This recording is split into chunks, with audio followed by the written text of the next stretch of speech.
Yes, it's you who makes you wanna what it's become today. And it's you who makes the difference, and you who leads the way. And I wanna be the very best thing, keep on breaking through. Then stop thinking of what I want and concentrate on you. You share the vision, you ride the torch, you face the mountain, you're standing tall, you weather the storm, you paid the price, and kept on climbing through it all. And we're celebrating you, your health and freedom everywhere. We're celebrating you, your life, what you've done, what you plan to do. Celebrating you, your way, to let you know how much we care. We're celebrating you, your health, your life. We all have great ambitions of our own we'd like to share. And we all need confirmation we'll achieve them if we dare. And for me to reach the stars that seem reserved for very few, I'll give the very best of me over you, for you. And we're celebrating you, and we're celebrating you, and we're celebrating you. Freedom everywhere. We're celebrating you, what you've done and all you plan to do. Celebrating you, to let you know how much we care. We're celebrating you, your life, you celebrate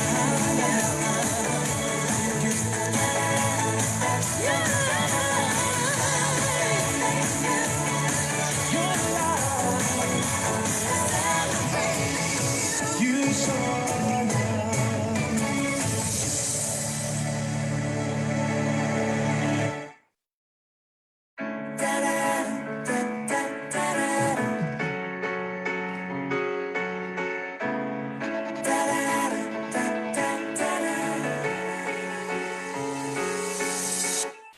Looking back at all that's happened to make us who we are, it's time to share the secret of how we've come so far.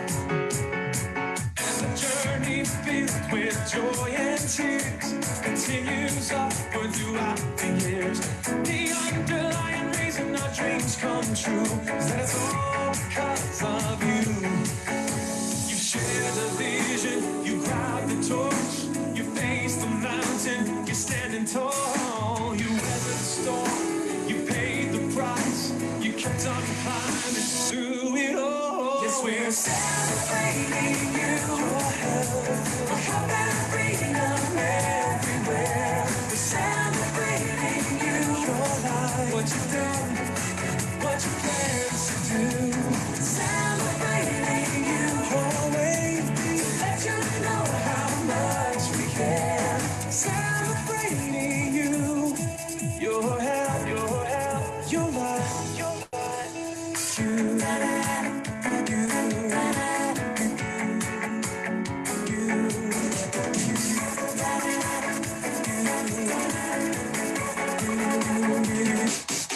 Yes, it's you who makes you wanna what it's become today.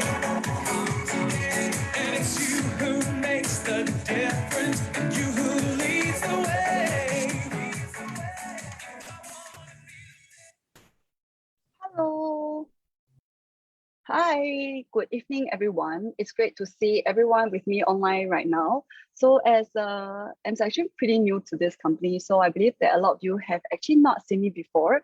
So before I start, I would like to actually do a little introduction about myself. It's really great to join this big USANA family. And I hope like next time I'll be able to see you more in person and also get you to know me a bit more also. Okay, so for me myself, right now I'm actually a certified nutritionist, and I actually got my degree in Hong Kong, and also currently assistant marketing manager in Sana itself. Okay, so for my past profile, I used to be the guest speaker for MediaCorp, StarHub, and PlayAsia for the various health program. So if you actually happen to watch some MediaCorp programs like the Body SOS or what else? Why Not Unhealthy? You might actually have seen me on some of the social before. Okay, so I also used to be some guest speaker for FM radios, and on top of that also the content distributor for the New York Magazine and Health Number One. Okay, so next time if you happen to see me around the office or somewhere near Orchard, feel free to come up to me and say hi to me. And because for me, I really like to make new friends. So I hope that I can get to know you more as well, and also to become friends with you. Okay, so before I start, now it's actually 8:30. So the first question that I want to ask you is, are you currently hungry right now? Okay, have you eaten your dinner or you just finished your work? So for me, I haven't finished my work. So I haven't really quite have my dinner yet. But for you, actually, have you had your dinner? Are you currently hungry right now? Okay, so while you're thinking about this question, do you actually think that one day, like in Singapore, we are going to have out of supply of all the food and our hawker centers or our food outlets or like food court, everything is going to disappear? Do you think that it's going to happen sooner or later? Okay, you might actually start to think about this. Like, do you think we might actually face such economy crisis? Okay, you might think that, oh, actually, I don't think Singapore will happen this because, like in terms of financial stability, Singapore is quite good. And like we do have our stable supply of finance being backed up by a strong support. So I don't think we'll go hungry, right? Okay, but what if I am to tell you, for every one of you here with me today, or even your family, every one of you here, including me, you are all hungry. All of you are hungry right now. Okay, why do I actually say so? By hunger, the hunger that I'm actually referring to is actually not the physical hunger that you feel, but in fact, it's actually the hidden hunger that is inside your cells. It's a hunger that is experienced by your cells. Your cells are currently right now very hungry. Okay, so why do we actually experience this type of hidden hunger? It's actually because of nutrient deficiency that is being caused by a diet that is very rich in carbohydrates, that is very rich in energy level, but it's actually very low in nutrients in terms of the vitamins and minerals that is needed by our body. So because of that, it actually causes our body to be malnutrition. It causes our cells to be malnutrition. So it's actually hidden hunger because we don't really feel it. We cannot see it. Okay, so it's actually a form of hidden hunger. Okay, so I actually start to think, oh, actually, I don't think, maybe this will not happen in Singapore, because Singapore is a developed country, so we have so much food around. Maybe this only happens in developing countries, right? But in fact, looking at a type of diet, I would say around in Singapore, like let's say if you were to walk into a hawker center, what is the most common different types of food that you actually have? Is it like chicken rice, like bak chor mee, like prawn noodles, your curry rice? So everything, do you realize that there's one similarity among them, which is they're actually very rich in carbohydrates. They have a lot of rice, they have a lot of noodles. So all nutrients is in fact quite single directional. It's not a varied of nutrients itself. Okay, so therefore, hidden hunger itself, this is also quite prevalent even in Singapore. Okay, so according to a statistics that is found by Food Research Foundation, up to 2 billion people actually suffers from hidden hunger. And this definitely also includes Singapore itself. We are also suffering from hidden hunger. So what kind of hidden hunger do we actually experience? What kind of deficiency is actually most common in Singapore? So according to a Straits Times, okay, it's actually found out that that more than 30% of us actually experience vitamin D deficiency. Okay, so I find this really ironic because maybe how we actually produce vitamin D is actually through the exposure of our skin to the sunlight, and it actually helps to create and produce vitamin D in the skin and in our body. Okay, given that Singapore is such a sunny island, there are so many sunlight around us. Every time we go out, everything will be just sunlight, and it's so hot around also. With so much abundant sunlight in Singapore, but yet more than 30% of us actually has this vitamin D deficiency. Why is this so? You might actually ask. Okay, so I have to say, like the main reason why this happens is because like the sunblock sunscreen protection is really being well carried out by every Singaporeans. Okay, because every time when we go out, we actually have sunscreen on our face, on our sunlight. So this actually shields out the it shields out the sun, and also we are not able to produce sufficient amount of vitamin D. So sunscreen is one thing. And two, because of the long working hours in our office or either staying at home, we rarely have any exposure to sunlight. So that's number two. And also thirdly, because when you wear long sleeve, and also when you go to the hot sun, you tend to like carry umbrella around. So this also causes us to have very little exposure to vitamin D. And also other than that, some of us here might be actually very scared of the risk of having skin cancer. So because of that, we don't want to go to the sun to increase such risk, right? So that's why also vitamin D deficiency can be quite prevalent in Singapore itself also. Okay, what is going to happen if, let's say, we have a high level of vitamin D deficiency? So in the long run, it might actually lead to symptoms such as hair loss. Okay, so all these are more physical appearance, hair loss or bone loss, and it also can also lead to reduced immune system. All right, so these are the actually possible symptoms of vitamin D deficiency, which could actually lead to. Okay, so may I actually say, other than sunlight, definitely we do have other sources of food that can actually help us to increase the uptake and to increase the intake of vitamin D. And that will be food such as eggs or fortified cereal that has and that's being enriched with vitamin D. All this food itself can also supply us with sufficient amount of vitamin D. Okay, so if you are telling me, or if you tell me, or actually I do eat these eggs, and then I make sure that I'm super health conscious, I take tons and tons and tons of fruits and vegetables. So I don't really think I have such a concern for this type of nutrient deficiency, as some of you might have said, that you actually make sure that you eat your rainbow of colors, 2 serving size of fruits, all the different colors of vegetables on a daily basis. So if you're doing so, congratulations. I think you're doing a great job to help yourself. You're on the very first successful step towards a healthy lifestyle, okay? But the problem and the issue here is, do you exactly know how much is enough? How much fruits and vegetables we have to eat to ensure that we have sufficient amount of nutrients? How much is enough for us to build a healthy body so that it actually has this maximum benefits? It is not able, that it won't fall sick as easily. So exactly how much is enough, I will show you in the next slides. Okay, so typically, this is in fact, it illustrates the amount of nutrients that you actually need in a day itself. Okay, so I have this person in the middle, with all those in the boxes are the various different types of body parts, and also below are the vitamins, minerals, vital nutrients, everything that our body needs for the healthy development of that certain body part. Okay, so those on the far left and far right are actually the essential vitamin content of vitamins and minerals that we need on a daily basis. And also the food are actually the exact quantity, the amount of quantity of food that we actually need for our body to get this amount of nutrient. Okay, so for those that is being highlighted in red are those that are the most common form of deficiency that actually happens in Singapore itself. Okay, so just now we were saying that for vitamin D, we actually need the vitamin D is actually deficiency is actually quite common in Singapore, right? So if you actually want to get sufficient intake of vitamin D to ensure that you're really healthy, we actually have to eat up to 44 eggs just in one single day itself. Okay, so other than that, like folate, we also need to take 4.3 cups of cooked spinach.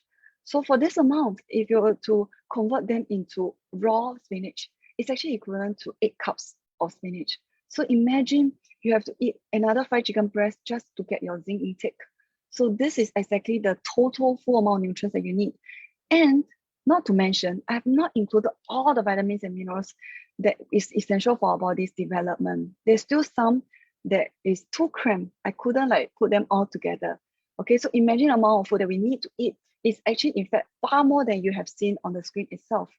Okay, so how are we actually able to eat so much just within a day? Okay, so some of you might actually say, which I don't face out this possibility, that you will tell me that, oh, actually, you know, hey Nana, I have a really big appetite. I can take a lot of food, and I'm quite sure that I'm able to eat this amount of food. That's definitely great.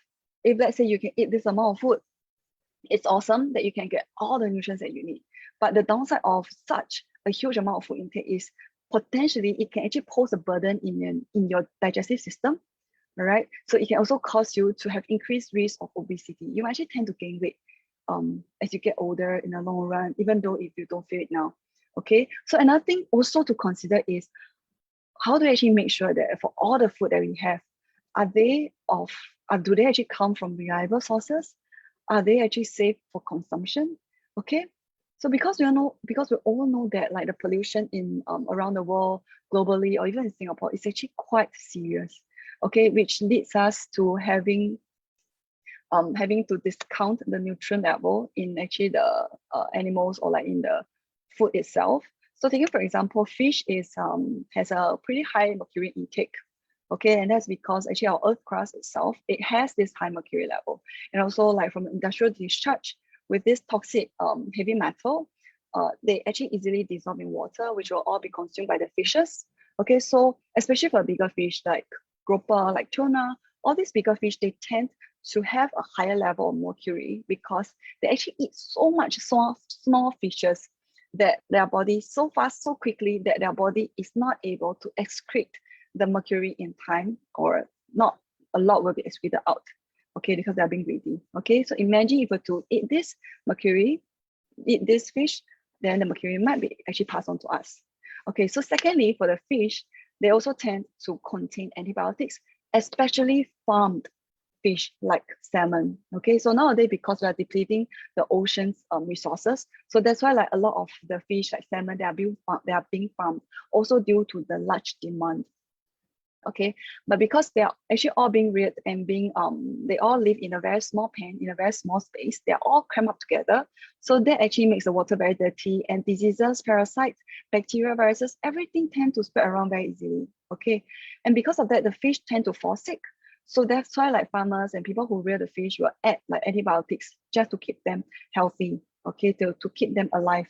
But if let's say if you were to consume this, it also means that it will be passed on to us, which also explains why a lot of modern day like people like us, I would say like a lot of us actually has this issue of gut issue. And that might be because of sometimes might be because of antibiotics, because it really damaged the gut system. Okay. And also next, for the caged chicken. So as much as farmers or like business people, they actually claim that their caged chicken are like free range, actually run around the vicinity, but little do we know that it might not be entirely true. Okay, so some might claim that it's free range, but in fact, the number of time they actually let the chicken out could only be maybe 5-10 minutes that they're actually allowed to run out in the open. But for the remaining time of their day, they are all being kept in a very small cage, very small pen. So similarly to the farmed fish, in a very small space, disease tend to spread very easily. So therefore, if we're to consume the chicken and it's not being cooked properly, it can actually potentially introduce certain diseases to us as well. Okay, and fruits and vegetables also has a lot of pesticide residues. Okay, in order to keep the fruits, vegetables as pretty, as intact as possible. Okay, so this is definitely unavoidable. Okay, but of course, for now, we do have like a lot of new products that is out in the market. So right now, we also have a lot of fruits and vegetable wash that actually helps you to wash away all these pesticide residues. But I'm pretty sure that maybe not every one of us here might carry such product at home. Okay, so for those of you who have actually cooked just now, you're actually trying to wash your fruits and vegetables. Did you actually wash your fruits and vegetables properly? Do you actually wash them with the fruits and vegetable that clean wash? Okay, if not, do you know how much pesticides you might have actually consumed and introduced into your body? Okay, so that's actually something for you to think about.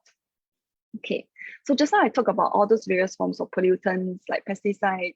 Okay, so and also the poor diet. All these factors might actually lead to the production of free radicals in our body. So free radicals itself is quite a pretty, by itself is not so harmful if it's in a small quantity, but if let's say it's being produced in a large quantity inside our body, potentially it can actually cause our cells to become constantly inflamed. And constantly inflamed cells are not like body inflammations. They are a total different theory, okay? So when our cells are inflamed, it means that, this is very serious, I must listen properly. When our cells are inflamed, they will actually increase the chances of our cells getting mutated. So when our cells are mutated and it accumulates, what's going to happen is it can actually increase the risk of cancerous cells and lead to cancer. Okay, so this is no joke. So this is very serious, okay, if our body produces so much free radicals. So for the most obvious things that you can observe with your face, if you have a lot of free radicals, it's actually you tend to age a lot faster. So your body, your face, you actually have a lot of formation, you'll form a lot of wrinkles and you'll lose a lot of collagens, and then your skin will become a bit more sagged compared to when you during the younger days, or compared to when you're much younger. So free radicals, especially when you have a lot of home, you have a lot in your body, it causes us to actually age a lot faster. And it's quite evident in our skin, in our facial appearance. Okay, so what exactly are free radicals in this case? Okay. So free radicals, I'll give you an analogy, okay, to help you remember better.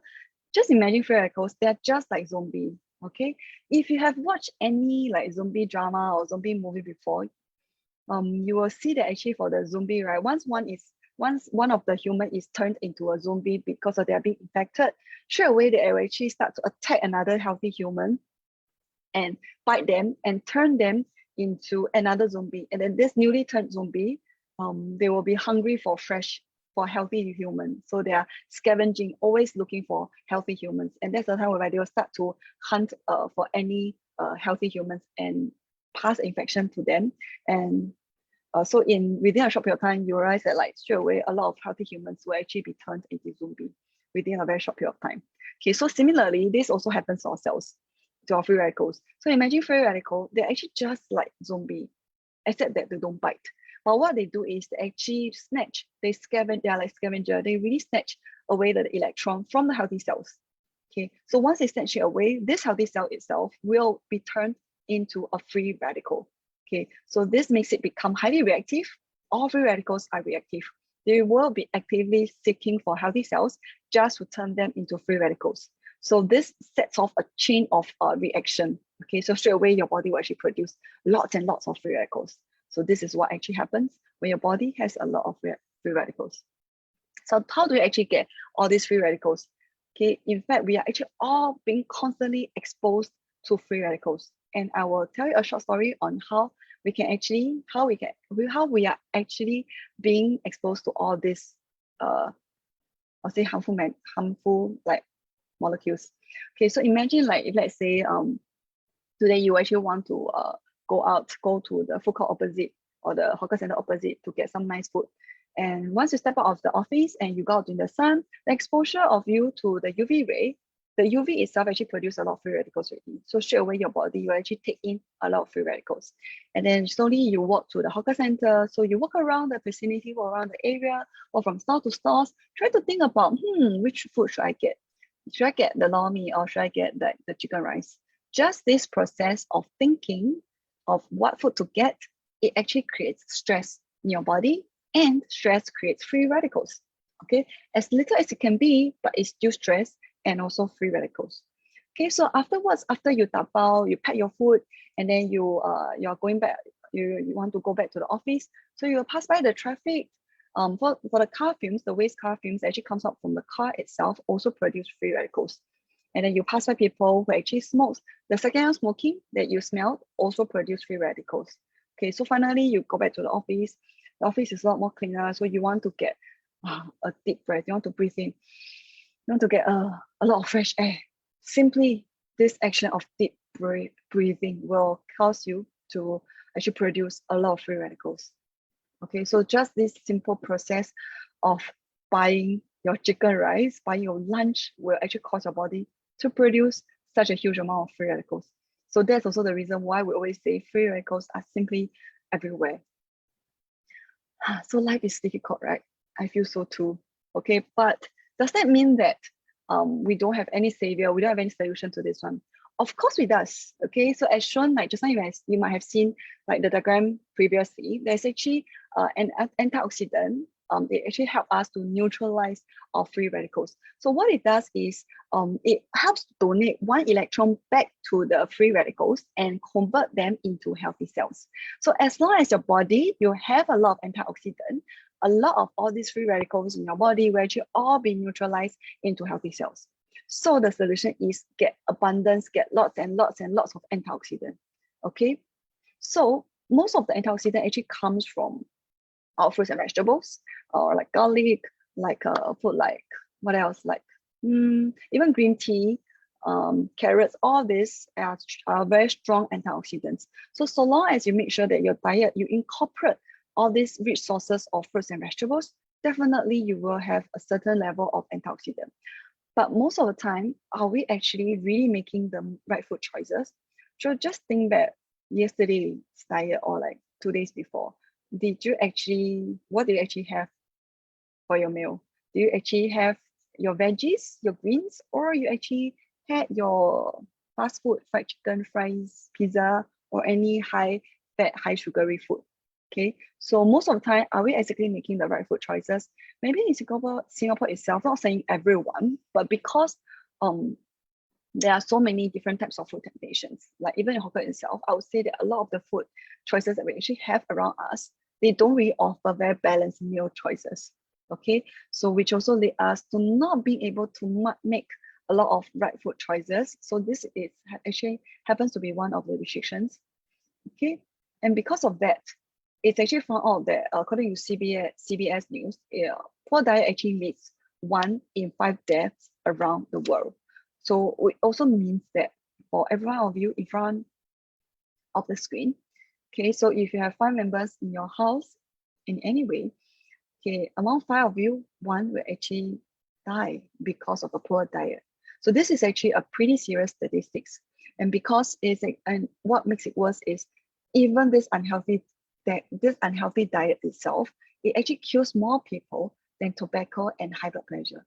Can you believe it? Like eating unhealthy can actually cause such a serious consequences. And talking about poor diet in Singapore, what do you think are the most common forms of poor diet that we actually have?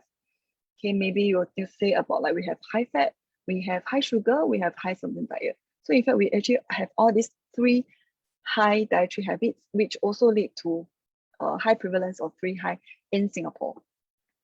Okay, so specifically in Singapore, because of the high sodium intake, it actually increases the risk of our cardiovascular disease.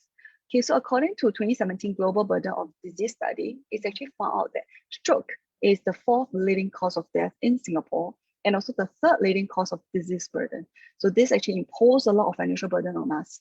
Okay, so just 1 in 4 Singaporeans will actually suffer from stroke in their entire lifetime. Can you imagine this one? Like just 1 in 4 will definitely suffer from stroke.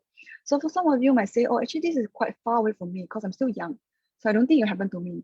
But do you know that it can actually happen to even youngsters? I'm not kidding you because it actually happens to my brother when he's 24, 23, 24. It got me a shock because it was a mild stroke, but it's doctor actually diagnosed and actually told him it's because of stress, late night sleeping, because of smoking, and also all these factors actually all builds up, actually cause him to suffer from this one. So don't think this only happens in older people. Honestly, if we have a unhealthy diet and also lifestyle, this kind of cardiovascular disease or even stroke actually hit us. It can actually hit us anytime, and it will hit us hard before we even know it. Okay, so be careful of this one. Okay, so speaking about sodium intake, these are actually some of the more popular hawker center food in Singapore. Okay, so they are also considered the saltiest hawker center food lah. Okay, so may I guess before we proceed on to see Laksa's sodium content, may I guess how much do you think is our sodium limit in terms of mg? How many mg do you think is our sodium limit on a daily basis? Okay, so pause a while and think about this one. How much do you think is our sodium limit on a daily basis? Do you think it's 1,000 or 2,000 3,000 or is it 4,000? Okay, so make a random guess. So for today, we don't really have a comment box. So feel free to think, just try to make a guess. Okay, so the answer is actually 2,000. Okay, so for the daily recommended sodium limit or sodium intake is actually 2,000 mg of sodium. Okay, so looking at the food like roasted chicken rice, char kway teow, you already see that it's up to 1,500 mg. Okay, and this is almost hitting our limit for sodium intake, but this is barely just one meal of the day. Okay, other food like seafood mee, chicken rice, chicken curry noodles, and also mee goreng, 2,000 over. So it's already way off our daily sodium limit already. Okay, so what about laksa? Okay, let me show you the answer. Dun-dun-dun. 7,904 mg. Holy shit, this is really a very scary number because that's already four times of our sodium limit already. Okay, which means that you have, by eating one bowl of laksa, you already hit your 4 days of sodium limit already, which also explains why hypertension, stroke, cardiovascular disease, the incidence can be so high in Singapore. Okay, so if you do want to enjoy this food, just make sure that you don't eat it too often and leave out the soup or share the food with your family and friends. Okay, so be wary of that. So other than sodium, sugar is also another cause of cardiovascular disease. Okay, so it can also cause our cells to become constantly inflamed and increase our risk of cardiovascular disease. Okay, so for sugar, what happens is when we have too much sugar intake, when we drink, let's say you drink bubble tea, it will actually cause our blood sugar level to increase and also go down very quickly. So this in turn will trigger our stress system and also cause our cells to become inflamed. So if you do remember what I mentioned just now, inflamed cells are no joke.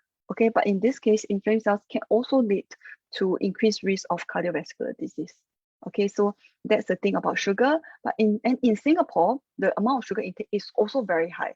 On average, Singaporeans actually consume average of 12 teaspoons of sugar. This is actually reported by Singapore Ministry of Health. For 12 teaspoons of sugar, this is actually equivalent to 12 sugar cubes. So if I were to ask you to eat like 12 sugar cubes at one time, you'd be like, hey, hello, Nana, are you crazy? I don't think I can eat. I think it's impossible and it's so disgusting. So I believe that we are not able to eat so much sugar cubes at a time, right? Because it's just too sweet. But do you know that in fact, most of us, or like a lot of us here, actually takes more than 12 teaspoons of sugar? And in the next slide, I'll tell you why. So for all these drinks here, these are the most common form of drinks that can be found in Singapore. Okay, so make a guess. Okay, not make a guess. Maybe before we make a guess first. So just try to take a look at the most common form of drinks that you actually you drink on a daily basis. What are the common drinks that you have? And in a day, how much drinks you drink? So after you figure out which are your common drinks, you can do the math here and know how much sugar you have taken just purely from the drinks itself. Okay, so I do have a friend, she loves sweet drinks. Okay, so for every meal that she has, maybe not every meal, maybe three, yeah, I think she had 3 cups of sweet drinks per day. So like usually in the morning, I see her, like I was with her, so she would drink like kopi in the morning, and not siew dai somewhere, it's just kopi. And kopi, there's about 4.5 teaspoons of sugar. And also for lunch, she's feeling healthy, so she feel like having 1 cup of orange juice. So orange juice is on the 3rd row, that's about 4.6 teaspoons of sugar. And also sometimes during break time, she always feel like having something more spiky that can spark her, something that she can keep her energized. Then she will actually opt for her Sprite. So if I were to do the math here, 4.5 kopi plus 4.6 from orange juice, that's 9.1, and also 9.1 plus 9.1 plus 5.6, that's about 14.7 teaspoons of sugar. So imagine just in one day itself, the amount of sugar that she actually gets is actually up to 14 grams of sugar. So take note that the amount of sugar that she gets is only and purely from sweet drinks itself. Okay, and I have not even added in the sugar content from the food intake. So imagine if I were to add in the food factors, your snack factors, how much sugars do you think we will actually consume just in one setting? Okay, so which is why I really highly encourage you to choose the healthier, the less sugar options, go for and limit the amount of sugar, the amount of drinks, a number of drinks that you have. And best if let's say you can limit your sugar drinks to maybe 2 to 3 times per week, or even maybe 2 times per week, that would be great. All right. So I've been talking so much about sugar, so much about food intake. You might actually realize, you might actually wonder, why is it so important about food? Why is it so important about food that I kept on emphasizing about the importance of food? So in fact, our food intake, if we do make the right food choices, if we do have the right food intake, all this food will in turn, it will actually help us to nourish our cells and help with cell signaling. Okay, so our cells, they don't just exist in our body, they do have their own functions, but they also need the right type of nutrients for them to stay nourished, for them to carry out essential functions, in which what we call it the cell signaling. They're really very smart, like creatures, not creatures, very smart.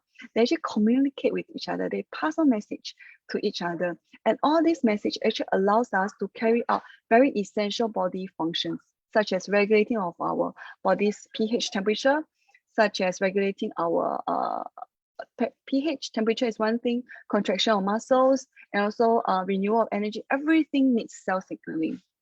Okay, only when we have the right nutrients, the right nourishment, then the cells will be signaled. The pathway will be good, will be efficient also. But of course, when we say about talk about cell having a healthy diet helps with this process of cell signaling.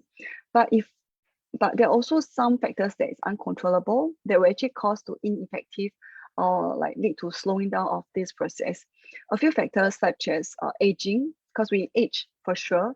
This is a natural course of life. With aging, you're actually definitely going to affect and slow down the cell signaling process, and that's one thing. And secondly, due to pollutants, free radicals, stress, lack of sleep, all these are actually definitely going to slow down this process.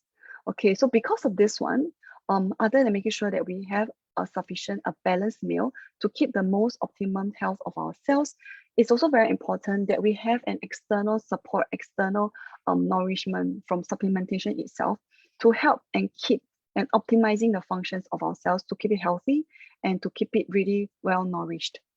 So with these products here, Cellsential, actually one great thing about this one is it actually has this patented technology called intelligence technology. Okay, so as what it mentioned, intelligence is in cell. It actually targets our cells directly and provide nourishment to our cells directly. So for Cellsential itself, it has a whole range of comprehensive vitamins, minerals, phytonutrients, and even antioxidant to counteract with free radicals. Okay, everything is actually all inside this bottle, these 2 bottles of Cellsentials. Okay, so for myself, something that I find it really amazing, I really like about this product is in fact the antioxidant level it actually has. Other than that, because of this technology that it has, this intelligence technology that it has, it actually activates our cells. It targets our cells to produce its own antioxidant. So just now, try to think about just now something that I've mentioned. I did tell you and mentioned to you before that there are so many free radicals. So we need abundance of antioxidant to neutralize all these free radicals, right? So that we don't age as fast, that we don't have wrinkles. Okay, so to solve this issue, we need a lot of antioxidant. So something really amazing about this product is it has this endogenous antioxidant. It's able to activate our cells, go into our cells, and also help our cells to produce its own antioxidant. So for this type of endogenous antioxidant, they're actually able to neutralize more than 100 free radicals. Okay, so compared to antioxidant that comes from food, it's only able to neutralize 1 or maybe at most 2 free radicals, which is not so significant, but they are still very important because from the healthy food itself, not only do they have antioxidant, they do have other nutrients like fiber, other essential vitamins and minerals. So it's a must, and it's very important that while we ensure that we have a balanced meal, we have a good diet, healthy diet, we also need to supplement them with a reliable, with effective supplementations to make a more wholesome, well-balanced nutrient and diet as well. And also to keep us strong and healthy. Okay, so when it comes to selecting and picking the right type of nutrients, even for me, I'm actually quite selective because this is a nutrient, this is a food that I'm actually going to put into my mouth, and potentially, if let's say it's a good one, I'm also going to get my parents or get my family to consume, or my friends who need it. So that's why, like, when I choose the right supplementation, I'll make sure that they're all being certified by the third party authority. This is actually just something like doing online shopping. Every time when we do online shopping, the first thing that we do is we read reviews, right? Then we ask for our friends like, hey, you got tried this before? Like, how is this functions? Is it good? Like, is it not good? So all these are the reviews that we get from online shopping. And similarly, when we choose supplement, we do want our reviews, and best, if it actually comes from credible, reliable sources, it ensures that we are picking the safe and right type of supplements also. Okay, so for one, you need to really make sure that your supplements actually comes from the rightful sources. It comes from the most original sources who actually produce these supplements. Because I also understand that right now, like a lot of online platforms like Shopee, Lazada, maybe a lot more other like websites, they do sell supplements, I would say, at a much cheaper rate. Okay, honestly, there's something that we can't really guarantee. Of course, it's cheaper, but we can't really guarantee the potency, the effectiveness, or even the safety of supplements. What if this supplement is a fake one? It's not the real actual product, but we are not able to see it, you see. So that's why the sources of supplement where you purchase it from is also very important. Okay, so speaking of all these certifications, I will talk a bit more how to choose the right supplements. Okay, so for the first one, it has to be FDA approved. But in terms of FDA approval, do you know that actually supplements cannot get FDA approval signs? But the way that we can actually get approval from FDA for the supplement is actually to get the FDA approved registered facility. Okay, so this is the right type of verification that supplement companies can actually get. Okay, so once they get this certification, it actually means that this specific company or specific supplements has actually undergone through a very strict GMP, which is a good manufacturing practice. And on top of that, it has gone through the GMP that is actually of pharmaceutical grade, which is of even higher standard and regulations. But definitely for companies who have been verified with this verification, this is also assurance to consumers and also assurance to company to let people know that actually the product that the company produced is of very good quality also. Okay, so secondly, look out for GMP signs, because once it has these GMP signs, it means that it has already passed through the high quality manufacturing standards. The manufacturing standards facilities in the company is definitely up to date. The ingredients that they use, it's pure, it's potent, and also it ensures that it's able being maximized. The maximized benefits can be absorbed by the body. Okay, so make sure that they do have this GMP sign. Okay, so the third one is NSF. So this NSF, what it means that for whatever that is being declared on the food label is whatever that is inside the bottle. Okay, so this is very important because, for example, because for some of the food products that we have out in the market, they might not necessarily declare all the ingredients, simply because the ingredients is like this maybe too long, or maybe because it's too little and they don't really declare it. But what if for this specific type of under declared ingredients, they are actually source of allergen to our body or to some people's body, and it can be life threatening. Okay, so the consequences can be quite serious. Okay, so other than that, like athletes or like bodybuilders who actually go for competitions, if let's say it's found that the undeclared ingredients happen to be a source of prohibited drugs, what is going to happen to their career? I think it might actually really ruin their future. Okay, so this is really very serious, and it's also some signs that we actually also want to look out for. And also fourthly, USP regulation is independent scientific non-profit organizations. So once, if let's say a supplement company has undergone through its regulations, it definitely proves that this company this company and the supplementation are safe for consumption, and they also have a lot of benefits. They also have a high potency, maximum potency also. Okay, so for the fifth one, ensure that the supplement that you consume has a high bioavailability, which means that they can be readily absorbed by our body. Okay, so be it If let's say you purchase a really great ingredient, a really great supplement that has a lot of precious ingredient and it's really expensive, but what if they can't be broken down in our body? What if they can't be absorbed into our body? So at the end of the day, they will all just be excreted out. So it's as good as eating none, right? So that's a waste of money.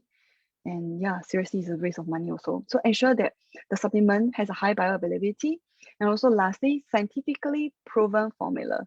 Okay, so because our vitamins itself, different vitamins, when standalone, it might not be able to be be absorbed by the body fully. So only when it's undergone through a specific or scientific formulations, a specific combination of nutrients can actually produce a synergistic effect. In other words, they can actually help our body to absorb each other more. So taking an example of calcium itself standalone, our body can't really absorb them. It's very hard. So, but once you add in vitamin D, okay, so this this calcium will be readily absorbed by our body and you will not go to waste. It will not go to waste. So please make sure that when we're choosing a supplement, make sure that even the formula that they have is scientifically proven. Okay, so next time, I've talked so many things, like so many like third-party variation. So next time you will know how to really choose the right supplementation. Okay. Okay, so before we end, I would like you to ask yourself three questions. Whether are you hungry right now? Do you think yourselves are hungry? Are you actually eating enough nutrients right now? And are you making the right food choices? Okay, ask yourself these three questions. If your question is no to more than one of these questions, and you are really interested to know more about the supplements, about the nutrients that I mentioned just now, feel free, you can actually let your friends know. The friends who actually brought you for this session, you can ask them more about this one. Or if not, actually next week, the same time, Thursday, I do have another session about vitamins and minerals, nutrient deficiency session on next Thursday, also 7:30 p.m. Okay, feel free to join me in this session, and I hope I can see you next time also. Okay, so with that, I'll end my session with a quote. So I hope everyone, together with Usana, will become the healthiest family on earth. Okay, so before we end, I'd like to tell you so apologies, today we are not having an open Q&A session, but we are definitely going to have it sooner or later in our following sessions as well. So if let's say you have any nutrition related questions, feel free to post or send an email to us on this Ask the Nutritionist email. If you have not followed our social media or our social media, you can actually follow us in Facebook and also Instagram. Official Usana Singapore is our Facebook account. Usana Singapore is our Facebook account. Okay, so thank you so much. Let's actually stay in contact. I hope to see you guys next time. Bye-bye.